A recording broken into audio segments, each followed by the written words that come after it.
Good morning बच्चों।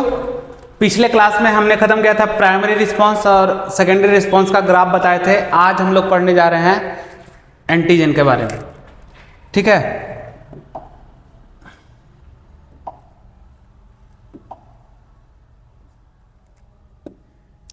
देखिए बच्चों, एक बात को समझते हैं। ये जो एक्वायर्ड इम्यूनिटी पढ़ रहे हैं ये स्पेसिफिक है, इसमें डाइवर्सिफिकेशंस है, इंटरनल्स है, ये सब सारे आगे आप क्लियर कर चुके हैं। Specific, non specific. तो इस एंटीजन के बारे में हम पढ़ेंगे, क्योंकि हम क्या पढ़ रहे हैं, एक्वायर्ड पढ़ रहे हैं। ये थर्ड लाइन ऑफ डिफेंस है, इंटरनल है, इसमें डाइवर्सिफिकेशन होगा, इसमें क्या होगा, स्पेसिफिसिटी होगी, मतलब स्पेसिफिक रूप से वर्क करने का होगा प्रोबेबल।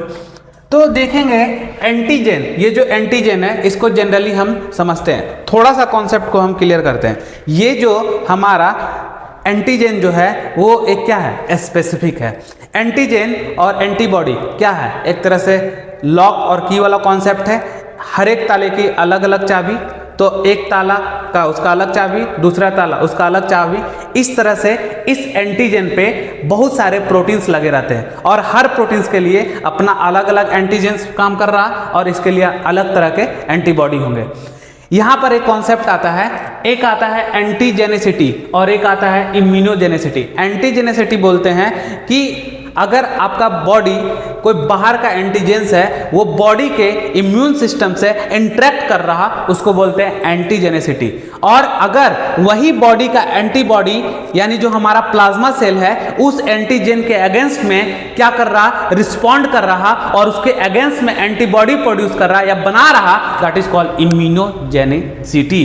इम्यूनोजेनेसिटी और क्या है, antigenicity. Antigenicity, that means antigen interact with the human body, and immunogenicity मतलब immune response to the against the antigens and produce the antibody, that is called the immunogenicity. Clear? अब इसको समझते हैं। ये हमारा एंटीजन है, इस पे देखिए ये जो है ये प्रोटीन्स है, तो डिफरेंट टाइप के इस पे प्रोटीन्स लगे रहेंगे। एक ऐसा प्रोटीन्स, दूसरा प्रोटीन्स, तीसरा प्रोटीन्स, चौथा प्रोटीन्स। यहाँ पर कॉन्सेप्ट आता है कि जो हमारे एंटीजेंस का जो मॉलिक्यूलर वेट होना चाहिए वो क्या होना चाहिए, ग्रेटर देन 10,000 या 10,000 डाल्टन के आसपास होना चाहिए। हम इसको थोड़े से अच्छे समझाते हैं। बॉडी में कोई भी फॉरेन पार्टिकल्स है, दैट्स मीन्स द एंटीजन, वो बॉडी के अंदर इंटर कर रहा तो उसकी मॉलिक्यूलर वेट 10,000 डाल्टन होना चाहिए। इससे कम होगा तो वो बॉडी से इंटरेक्ट नहीं हो पाएगा, उसके अगेंस्ट में बॉडी इम्यून रिस्पॉन्स नहीं करेगी। जैसे थोड़ा सा सोचिए, ये जो इंसुलिन है बीफ का, कैटल्स का जो हमारे साथ है, उस सबको बीफ हो गया, उसके जिससे हम निकाल रहे हैं इंसुलिन को, उसको बॉडी के साथ हम क्या कर रहे हैं, बॉडी में डायरेक्ट दे रहे हैं। तो उसको बॉडी में दे रहे हैं तो उसका जो मॉलिक्यूलर वेट है वो 10,000 डाल्टन से कम है, इसलिए उसके अगेंस्ट में बॉडी कोई भी चीज रिस्पॉन्ड नहीं करती है। लेकिन हम इसी चीज को 10,000 डाल्टन अगर दे दे और उससे ज्यादा दे दे तो हमारा बॉडी क्या करेगा, उसके अगेंस्ट में इम्यून हमारा रिस्पॉन्स करने लगेगा। तो हम यहाँ पे बात समझा रहे हैं कि एंटीजन का मॉलिक्यूलर वेट कितना, ग्रेटर देन 10,000 डाल्टन होना चाहिए। तो देखेंगे अगर इतना होता है तो इससे क्या होगा कि बॉडी के साथ इंटरेक्ट करेगा और बॉडी इसके अगेंस्ट में क्या करेगी, एंटीबॉडी को प्रोड्यूस करेगी, इंटरेक्शंस होगा।